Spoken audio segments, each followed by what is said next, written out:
Catherine Hoggle deemed competent to stand trial. It is a major victory for prosecutors trying to bring a case against the Maryland mother accused of murdering her 2 children. Sarah and Jacob Hoggle have not been seen for 11 years. Fox 5's Bob Barnard now with more on the ruling and reaction from the Judge James Bonifant says Catherine Hoggle is competent to stand trial for murder, meaning this complex and complicated murder case can finally move forward. Catherine Hoggle is accused of murdering her 2 youngest children.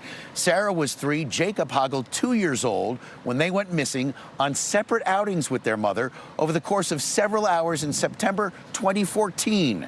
Their bodies have never been found.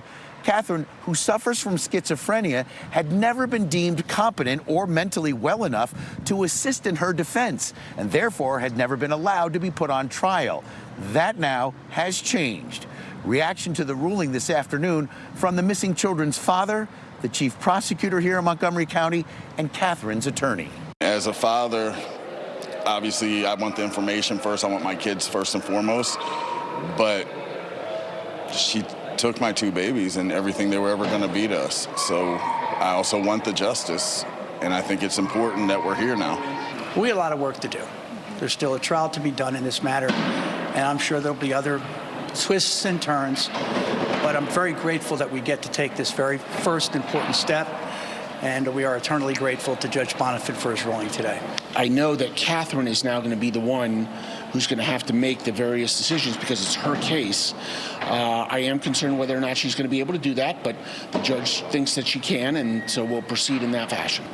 Now, prosecutors say they have drawings that were found with Catherine Hoggle when she was first arrested, days after she went into hiding after her children went missing.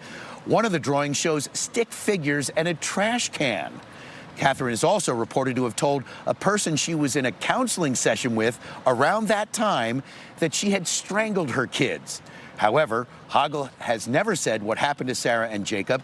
Montgomery County police and prosecutors believe the children were murdered. There is a status hearing on this coming up on December 23rd. The trial will likely be sometime later next year. In the meantime, Catherine Hoggle remains in custody at the Maryland State Psychiatric Hospital in Jessup.